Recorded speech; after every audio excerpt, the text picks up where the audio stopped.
दोस्तों, बहुत ज़्यादा सोचना ऐसा लगता है जैसे दिमाग एक चक्र में फंस गया है। बार बार एक ही चिंता पर विचार कर रहा है। विचारों के लगातार दोहराए जाने से तनाव, आत्मसंदेह और मानसिक थकावट हो सकती है, जो अंततः आपके मानसिक स्वास्थ्य को प्रभावित करती है। ये भावनाएं भारी लग सकती हैं, लेकिन ये याद रखना महत्वपूर्ण है कि आप अकेले नहीं हैं और सही दृष्टिकोण के साथ आप अपने मन की शांति वापस भी ला सकते हैं। ओवर थिंकिंग तब होती है जब आपका दिमाग बार बार एक ही विचार पर ध्यान केंद्रित करता है, अक्सर स्थितियों, समस्याओं या निर्णयों के बारे में। सोचने का यह चक्र घंटों, यहाँ तक कि दिनों और हफ्तों तक चल सकता है। हालांकि ये केवल चीज़ों के बारे में सोचने से अलग है। ओवर थिंकिंग में अक्सर सबसे खराब स्थिति की कल्पना करना या छोटी छोटी बातों का अंतहीन विश्लेषण करना शामिल होता है, जो लंबे समय में मायने भी नहीं रखती है। ये निरंतर मानसिक बातचीत नकारात्मक सोच से दृढ़ता से जुड़ी हुई है। जब आप बहुत अधिक सोचते हैं तो आपके विचार अक्सर संदेह, भय या ऐसी चीज़ों के इर्द गिर्द केंद्रित होते हैं जो आपको चिंतित करती है। नकारात्मक विचार अधिक चिंता और तनाव को जोड़कर अधिक सोचने को और भी बदतर बना सकते हैं। जैसे जैसे आप इन नकारात्मक विचारों पर ध्यान केंद्रित करते हैं, चक्र से बाहर निकलना कठिन होता जाता है और आपकी भावनाएं नियंत्रण से बाहर हो सकती हैं, जिससे आराम करना या सहज महसूस करना मुश्किल हो जाता है। अब अधिक सोचने के क्या कारण हो सकते हैं?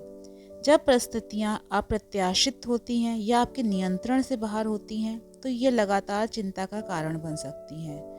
ये ना जानना कि आगे क्या होगा आपके दिमाग को हर संभावित परिणाम का अत्यधिक विश्लेषण करने और उन सभी क्या क्या की कल्पना करने के लिए प्रेरित कर सकता है जो हो सकते हैं। अगर आपने अतीत में गलतियां की हैं या मुश्किल हालातों का सामना किया है, तो आपका दिमाग उन्हीं पर टिका रह सकता है। आप खुद को उन पलों को दोहराते हुए पा सकते हैं, सवाल कर सकते हैं कि आप क्या अलग कर सकते थे या दोषी महसूस कर सकते हैं, जो आगे चलकर बहुत ज़्यादा सोचने का कारण बन सकता है।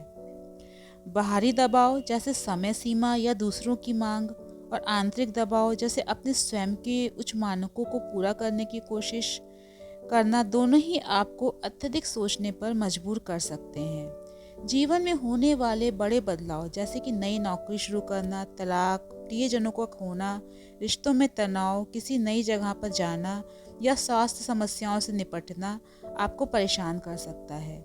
ये बदलाव अक्सर अनिश्चितता लेकर के आते हैं, जिससे वर्तमान पर ध्यान केंद्रित करना मुश्किल हो जाता है। अक्सर सामाजिक परिस्थितियों के कारण अत्यधिक सोचना शुरू हो जाता है, खासकर तब जब आप इस बात को लेकर चिंतित होते हैं कि दूसरे आपको किस तरह देखते हैं। आप बातचीत को बार बार दोहरा सकते हैं, ये सोचकर कि क्या आपने गलत बात कही या दूसरे आपके बारे में क्या सोचते हैं, जिससे अनावश्यक तनाव पैदा होता है। जो लोग खुद से बहुत ज़्यादा उम्मीदें रखते हैं, उनके लिए छोटी छोटी गलतियां या खामियां भी बहुत ज़्यादा सोचने को मजबूर कर सकती हैं। हर काम को बेहतरीन तरीके से करने की चाहत आपको विवरणों का बहुत ज़्यादा विश्लेषण करने और हर काम को सही तरीके से करने की कोशिश में खुद को थका देने के लिए प्रेरित कर सकती हैं। वो संकेत जिससे आप समझ सकते हैं कि आप अत्यधिक सोच के चक्र में फंस गए हैं, जैसे पिछली बातचीत या घटनाओं को बार बार दोहराना, ये सोचना कि क्या कुछ अलग किया जा सकता था, या इस बात की चिंता करना कि दूसरे लोग आपको किस तरह देखते हैं। यहाँ तक कि छोटे छोटे विकल्प जैसे क्या पहनना है या क्या खाना है तनावपूर्ण महसूस हो सकते हैं। विचारों से भरा व्यस्त दिमाग रात में आराम करना मुश्किल बना सकता है। आप समस्याओं, पछतावे या भविष्य की योजनाओं के बारे में सोचते हुए जागते रह सकते हैं। आप अक्सर चीज़ों के गलत होने की कल्पना करते हैं, तब भी जब चिंता करने का कोई ठोस कारण ना हो। बहुत ज़्यादा सोचने से बहुत ज़्यादा मानसिक ऊर्जा खर्च होती है। आप ज़्यादा शारीरिक काम किए बिना भी थका हुआ महसूस कर सकते हैं। आप दूसरों से उनकी राय या पुष्टि मांगते रहते हैं, क्योंकि आप अपने स्वयं के विकल्पों या भावनाओं के बारे में अनिश्चित हैं। आपका मन अतीत या भविष्य में भटकता रहता है, जिससे वर्तमान में जो हो रहा है उस पर ध्यान केंद्रित करना कठिन हो जाता है। अब मैं आपको अधिक सोचना रोकने की कुछ सरल सी रणनीतियाँ बताती हूँ। जैसे अत्यधिक सोच को नियंत्रित करने के लिए सबसे पहले ये जानना जरूरी है कि ये हो रहा है। इसका मतलब कि जब मन एक ही चिंता या संदेह को दोहराना शुरू कर दे तो उस पर ध्यान देना, शांत तरीके से ध्यान देना, हताशा के साथ नहीं, इस चक्र को तोड़ने में मदद कर सकता है। उन विचारों में और गहराई से उलझनों के बजाय थोड़ा रुकें और पहचानें कि क्या हो रहा है। जागरूकता आवेग पर प्रतिक्रिया करने के बजाय प्रतिक्रिया करने का तरीका चुनने की जगह देती है। लिखना अति सोच को नियंत्रित करने का एक सरल लेकिन शक्तिशाली तरीका है। जब विचार बहुत ज़्यादा महसूस होने लगें तो उन्हें कागज पर लिखने से उन्हें व्यवस्थित करने में मदद मिल सकती है। इससे ये समझना आसान हो जाता है कि आपको वास्तव में क्या परेशान कर रहा है और किस पर अभी ध्यान देने की ज़रूरत नहीं है। ये दिमाग को साफ करने में भी मदद करता है, क्योंकि जब विचार आपके दिमाग से बाहर होते हैं तो उन्हें संभालना ज़्यादा आसान लगता है। किसी परिस्थिति के बारे में सोचने के लिए खुद को एक निश्चित समय देने से दिमाग को उलझन में पड़ने से रोका जा सकता है। उदाहरण के लिए, किसी समस्या के बारे में 10 मिनट तक सोचें, फिर धीरे से रुकें और अपना ध्यान किसी और चीज़ पर लगाएं। ये अभ्यास घंटों तक अटके रहने से बचाता है और मस्तिष्क को सिखाता है कि जब सोचना मददगार ना हो तो उसे छोड़ देना चाहिए। जो नियंत्रित किया जा सकता है उस पर ध्यान केंद्रित कीजिए। अत्यधिक सोचना उन चीज़ों के बारे में होता है जो अनिश्चित या पहुंच से बाहर लगती हैं। जो बदला जा सकता है उसे, और जो नहीं बदला जा सकता है उसे अलग करने की कोशिश करें। अपनी ऊर्जा को उन कार्यों पर केंद्रित करें जो आपके नियंत्रण में हैं, भले ही वे छोटे हों। ये बदलाव असहायता की भावनाओं को कम कर सकता है और चीज़ों को अधिक प्रबंधनीय बना सकता है। शरीर को आराम देने वाली कोई चीज़ करने से भी मन शांत हो सकता है। गहरी सांस लेना, प्राणायाम, टहलना, हल्के फुल्के स्ट्रेच, शांत संगीत सुनना या प्रकृति में कुछ शांत मिनट बिताना तेज विचारों को धीमा करने में मदद कर सकता है। ये गतिविधियाँ मस्तिष्क को आराम करने और रीसेट करने का मौका देती हैं, यहाँ तक कि तनावपूर्ण दिन के दौरान भी। मन में उठने वाला हर विचार सत्य या उपयोगी नहीं होता। जब कोई नकारात्मक विचार आए तो रुकें और पूछें, क्या यह वाकई सच है या क्या इसे देखने का कोई और तरीका है? ये सौम्य प्रश्न विचार को मजबूत होने से रोक सकता है और आपको अधिक संतुलित तरीके से प्रतिक्रिया करने में मदद कर सकता है। समय के साथ ये कठोर या बेकार सोच पैटर्न की शक्ति को कम करता है। अव्यवस्थित दिमाग को और भी उलझा सकती है। वातावरण को साफ सुथरा, व्यवस्थित और शांत रखने में मानसिक शांति को शांत रखने में मदद मिल सकती है। यहाँ तक कि छोटे छोटे बदलाव जैसे डेस्क को साफ करना या शोर करने वाले उपकरणों को बंद करना ध्यान केंद्रित करना आसान बना सकता है।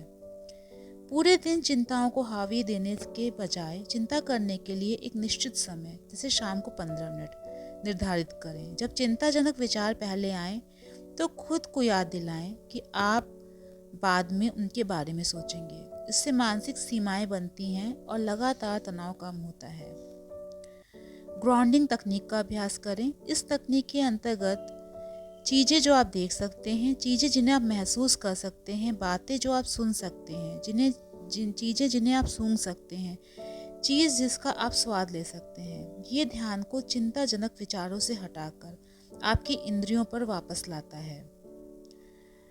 रात में अक्सर बहुत ज़्यादा सोचना और भी बढ़ जाता है। सोचने से पहले शांत दिनचर्या का पालन करने की कोशिश करें। स्क्रीन देखने का समय सीमित करें, कुछ हल्का पढ़ें या गर्म पानी से नहाएं। जब आप खुद को किसी बेकार विचार चक्र में फंसा हुआ पाते हैं तो अपने मस्तिष्क को एक टीवी के रूप में कल्पना करें। मानसिक रूप से चैनल बदलें, एक हल्के या अधिक तटस्थ विषय पर। किसी ऐसे व्यक्ति से संपर्क करने में संकोच न करें जिस पर आपको भरोसा होता है। कभी कभी सिर्फ अपने मन की बात साझा करने से भी दबाव कम हो जाता है। यदि सोचना बहुत अधिक बढ़ता जा रहा है तो आप पेशेवर सहायता भी ले सकते हैं। जब अत्यधिक सोच की वजह से आपको लगातार चिंता, बेचैनी या उदासी की भावनाएं हो रही हों, तो ये भावनाएं दूर ना हो रही हों, तो आप इन भावनाओं को प्रबंधित करने के लिए उपकरण प्रदान कर सकते हैं। जब आप बहुत ज़्यादा सोचने के चक्र को रोकने के लिए अलग अलग तरीके आजमाए हैं लेकिन फिर भी ये अनियंत्रित लगता है, तो एक पेशेवर चिकित्सक से मिलकर इस चक्र को तोड़ने में मदद प्राप्त कर सकते हैं। बहुत ज़्यादा सोचने से रिश्तों में गलतफहमियां और अनावश्यक बहस हो सकती है। अगर आप हर चीज़ पर सवाल उठाते हैं या दूसरों के साथ अपने व्यवहार से अभिभूत महसूस करते हैं, तो किसी पेशेवर से बात करना मददगार होगा। बहुत ज़्यादा सोचने से सिर दर्द, मांसपेशियों में तनाव, पाचन संबंधी परेशानी और लगातार थकान जैसे लक्षण हो सकते हैं। जब मानसिक तनाव से तनाव बढ़ता है तो वे शरीर को भी प्रभावित करना शुरू कर देता है। ज़्यादातर लोग कभी ना कभी बहुत ज़्यादा सोचने की आदत से गुजरते हैं। इसका लक्ष्य इसे पूरी तरह से रोकना नहीं है, बल्कि ये सीखना है कि इसे इस तरह से कैसे मैनेज किया जाए कि ये कम बोझिल और ज़्यादा संतुलित लगे।